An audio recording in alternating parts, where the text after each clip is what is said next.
Hello दोस्तों, नमस्कार, राम राम। एक बार फिर से स्वागत है आपका अपने YouTube channel GK by Diwan sir पर। दोस्तों, हम इंडियन पॉलिटी की एमसीक्यू सीरीज़ कर रहे हैं, जिसमें कल हमने आर्टिकल्स के 40 एमसीक्यू किए थे और आज भी हम 40 एमसीक्यू और करेंगे। पीडीएफ आपको डिस्क्रिप्शन में मिल जाएगी। अगर आपने अभी तक हमारे YouTube channel GK by Diwan sir को सब्सक्राइब नहीं किया है तो प्लीज़ सब्सक्राइब करें। तो आइए शुरू करते हैं। क्वेश्चन नंबर 41, किस अनुच्छेद के तहत अवशिष्ट शक्तियां केंद्र के पास हैं? इसका आंसर होगा ऑप्शन डी, अनुच्छेद 248 के तहत अवशिष्ट शक्तियां केंद्र के पास हैं। संविधान के अनुसार 248(1) में यह कहा गया है कि संसद को उन सभी विषयों पर कानून बनाने का अधिकार है जिनका जिक्र राज्य व समवर्ती सूची में नहीं है। दूसरे शब्दों में, अवशिष्ट शक्ति केंद्र के पास है। इसका मतलब जिनका जिक्र राज्य व समवर्ती सूची में नहीं है उन पर संसद को कानून बनाने का अधिकार है। राज्य द्वारा प्रार्थना करने पर भारत की संसद उन राज्यों के लिए किस अनुच्छेद के अंतर्गत कानून बना सकती है? इसका आंसर होगा ऑप्शन बी, अनुच्छेद 252 के अंतर्गत। दो या दो से अधिक राज्य के लिए उनकी सहमति से विधि बनाने की संसद की शक्ति और ऐसी विधि का किसी राज्य द्वारा अंगीकार करना, यह अनुच्छेद 252 के अंतर्गत आता है। भारतीय संविधान के अंतर्गत निम्नलिखित में से कौन सा अनुच्छेद संसद को राज्य सूची के विषय में संबंध में विधि बनाने का शक्ति प्रदान करता है? भारतीय संविधान के अंतर्गत निम्नलिखित में से कौन सा अनुच्छेद संसद को राज्य सूची के विषय में संबंध में विधि बनाने की शक्ति प्रदान करता है? इसका आंसर होगा अनुच्छेद 249, ऑप्शन डी। राज्यसभा विशेष बहुमत द्वारा राज्य सूची के किसी विषय पर लोकसभा को 1 वर्ष के लिए कानून बनाने के लिए अधिकार दे सकती है, यदि वह इसे राष्ट्रहित में समझे तो। भारतीय संविधान का कौन सा अनुच्छेद संसद को अंतर्राष्ट्रीय समझौतों को लागू करने के लिए विधि निर्माण की शक्ति प्रदान करता है? इसका आंसर होगा ऑप्शन डी, अनुच्छेद 253। अनुच्छेद 253 के तहत संसद को यह शक्ति दी गई है कि वह किसी अंतर्राष्ट्रीय संधि, करार या अभिसमय को लागू करने के लिए या कार्य रूप देने के लिए समूचे देश या उसका कोई भी भाग के लिए कानून बना सकती है। यह अनुच्छेद 253 के अंतर्गत है। केंद्र राज्य के प्रशासनिक संबंध भारतीय संविधान के किस अनुच्छेद में वर्णित है? इसका आंसर होगा ऑप्शन ए, अनुच्छेद 256 से 263 तक। अनुच्छेद 256 से 263 का संबंध केंद्र और राज्यों के बीच प्रशासनिक संबंधों के आदान प्रदान से है और अनुच्छेद 256 यह बताता है कि संसद द्वारा बनाए गए कानूनों का अनुपालन सुनिश्चित करना प्रत्येक राज्य का अधिकार है। संविधान के किस अनुच्छेद के अंतर्गत केंद्र सरकार राज्य सरकारों को निर्देश दे सकती है? इसका आंसर होगा ऑप्शन ए, अनुच्छेद 256। अनुच्छेद 256 के अंतर्गत केंद्र सरकार राज्य सरकारों को निर्देश दे सकती है। अंतर्राज्यीय परिषद के गठन का प्रावधान संविधान के किस अनुच्छेद के अंतर्गत किया गया है? इसका आंसर होगा ऑप्शन सी, अनुच्छेद 263 के अंतर्गत। अंतर्राज्यीय परिषद के गठन का प्रावधान संविधान के अनुच्छेद 263 के अंतर्गत किया गया है। केंद्र राज्य संबंधों में विवादों का केंद्र और राज्य के संबंधों में विवादों का समाधान करने एवं परस्पर सहयोग के क्षेत्रों में विकास के उद्देश्य से राष्ट्रपति एक अंतर्राज्यीय परिषद की स्थापना कर सकते हैं। भारतीय संविधान के किस अनुच्छेद के अंतर्गत वित्त आयोग के गठन का प्रावधान है? इसका आंसर होगा ऑप्शन बी, अनुच्छेद 280। भारतीय संविधान के अनुच्छेद 280 के अंतर्गत वित्त आयोग के गठन का प्रावधान है।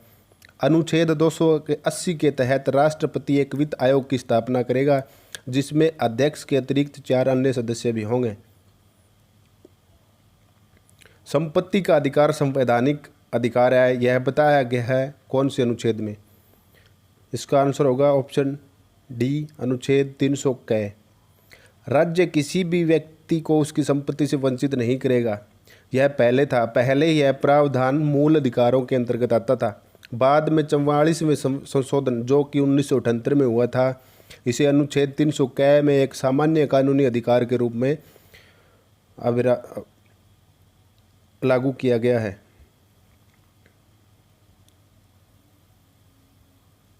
भारतीय संविधान के किस अनुच्छेद में नैसर्गिक न्याय के प्रति सिद्धांत सुनवाई के अधिकार का समावेश किया गया है? इसका आंसर होगा ऑप्शन डी, अनुच्छेद 311।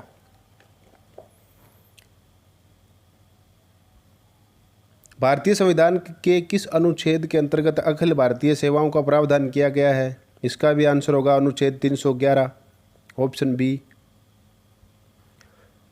संविधान के किस अनुच्छेद द्वारा लोक सेवाओं को संरक्षण प्रदान किया गया है?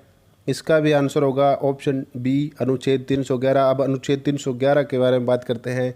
अनुच्छेद 311 में अखिल भारतीय सेवाएं राज्य सरकार के किसी भी कर्मचारी, अनुच्छेद 311 के अंतर्गत अखिल भारतीय सेवा या राज्य सरकार के किसी भी कर्मचारी को हटाने या ना हटाने का जिक्र है। हालांकि इसमें अपवाद है।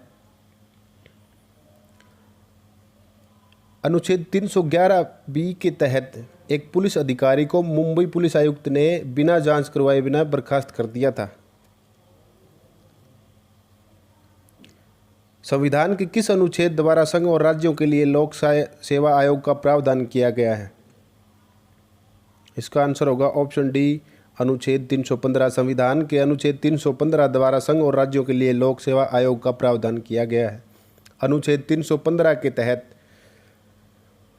संघ और राज्यों के लिए लोक सेवा आयोग होगा। संविधान का अनुच्छेद 312 किससे संबंधित है? इसका आंसर होगा अखिल भारतीय सेवाओं से। संविधान का अनुच्छेद 312 अखिल भारतीय सेवाओं से संबंधित है। अनुच्छेद 312 के तहत राज्यसभा विशेष बहुमत द्वारा एक नई अखिल भारतीय सेवा की स्थापना की अनुशंसा कर सकती है। संघ लोक सेवा आयोग के कार्यों का उल्लेख किस अनुच्छेद के अंतर्गत आता है? इसका आंसर होगा अनुच्छेद 323, ऑप्शन ए। संघ लोक सेवा आयोग यानी यूपीएससी भारत में केंद्रीय भर्ती एजेंसी है। संविधान के भाग 14 में अनुच्छेद 315 से अनुच्छेद 323 के तहत संघ लोक सेवा आयोग की संरचना, उसके सदस्यों की नियुक्ति, निष्कासन और यूपीएससी की शक्तियों से संबंधित प्रावधान है। भारतीय संविधान का अनुच्छेद 324 किससे संबंधित है? इसका आंसर होगा ऑप्शन सी, मुख्य निर्वाचन आयुक्त की शक्तियां और कार्य। इस अनुच्छेद 324 का उपयोग अभी पीछे बंगाल में निर्वाचन आयोग ने बड़ी अच्छी तरह किया था। एक दिन पहले तो इलेक्शन कैंपेन को ख़त्म कर दिया और बंगाल के गृह सचिव और पुलिस अधिकारी को भी हटा दिया था अनुच्छेद 324 का उपयोग करके। एंग्लो इंडियन समुदाय के प्रतिनिधित्व के लिए प्रावधान संविधान में किस अनुच्छेद के अंतर्गत किया गया है? इसका आंसर होगा अनुच्छेद 331, ऑप्शन ए। एंग्लो इंडियन समुदाय के प्रतिनिधित्व के लिए प्रावधान संविधान में अनुच्छेद 331 के अंतर्गत किया गया है। इसके तहत लोकसभा में एंग्लो इंडियन समुदाय के 2 लोगों को संसद के लिए नामित कर सकता है। अनुसूचित जातियों और अनुसूचित जनजातियों के लिए एक राष्ट्रीय आयोग गठित करने का प्रावधान संविधान के किस अनुच्छेद के अंतर्गत किया गया है? इसका आंसर होगा अनुच्छेद 338 एवं अनुच्छेद 338 ए। अनुसूचित जातियों और अनुसूचित जनजातियों के लिए एक राष्ट्रीय आयोग गठित करने का प्रावधान संविधान के अनुच्छेदों 338 एवं 338 ए के अंतर्गत किया गया है। संविधान के किस अनुच्छेद के अंतर्गत हिंदी को राजभाषा का दर्जा प्रदान किया गया है? इसका आंसर होगा अनुच्छेद 343(1). अनुच्छेद 343(1) के अनुसार भारतीय संघ की राजभाषा हिंदी एवं लिपि देवनागरी होगी।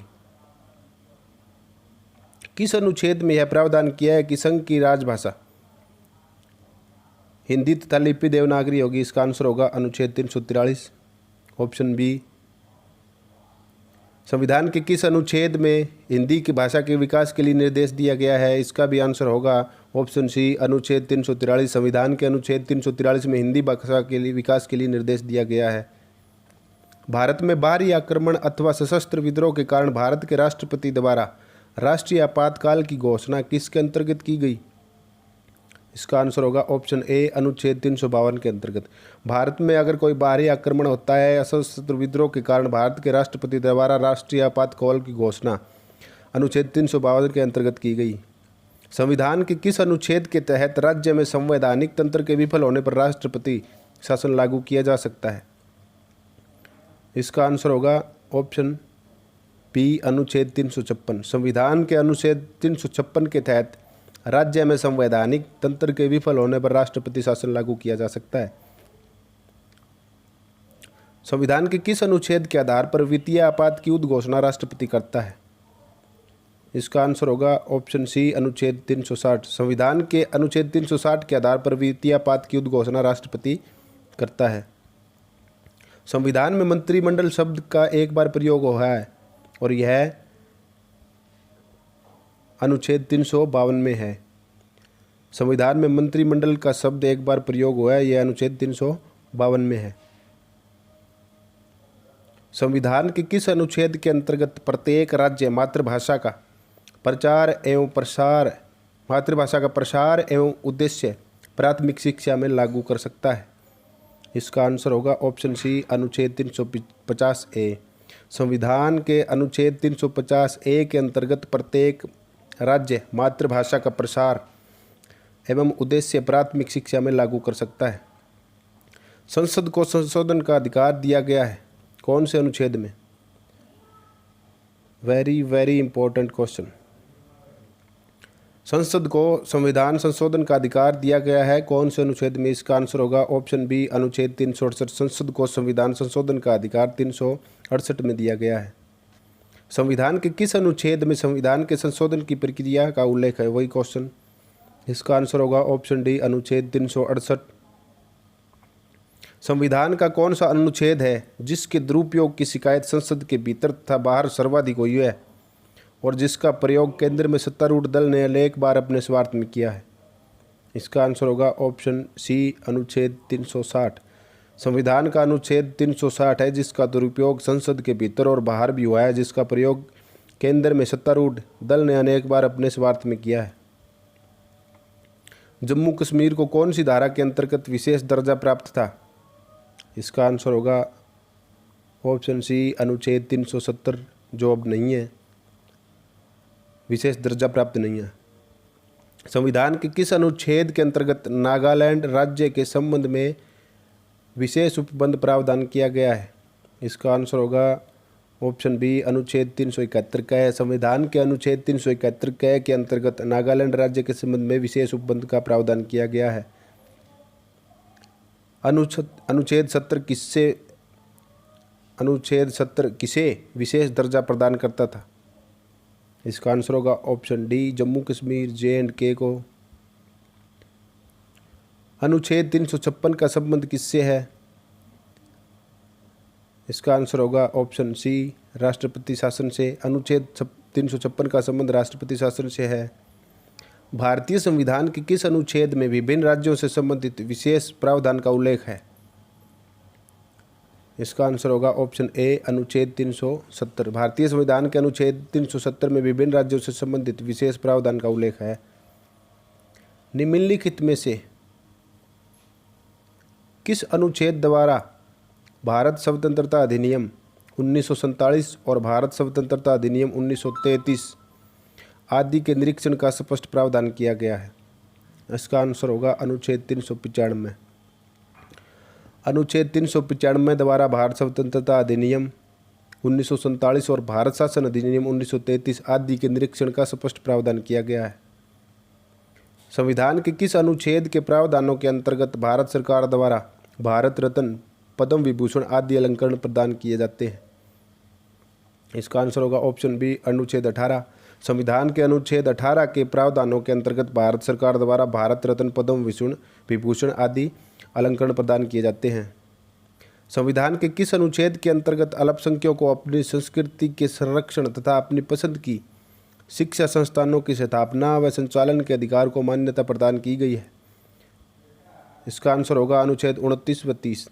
संविधान के अनुच्छेद 29 व 30 के अंतर्गत अल्पसंख्यकों को अपने संस्कृति के संरक्षण तथा अपने पसंद की शिक्षा संस्थानों की स्थापना व संचालन के अधिकार को मान्यता प्रदान की गई है। संविधान के किस अनुच्छेद में यह व्यवस्था की गई है कि प्रत्येक राज्य शिक्षा के प्राथमिक स्तर पर मातृभाषा में शिक्षा किए पर्याप्त सुविधाओं की व्यवस्था कराने का प्रयास करेगा? इसका आंसर होगा ऑप्शन सी, अनुच्छेद 350 में यह व्यवस्था की गई है। भारतीय संविधान में समानता का अधिकार 5 अनुच्छेदों द्वारा प्रदान किया गया है, वह कौन सा है? इसका आंसर होगा अनुच्छेद 14 से 18। भारतीय संविधान में समानता का अधिकार अनुच्छेद 14 से 18 द्वारा प्रदान किया जाता है।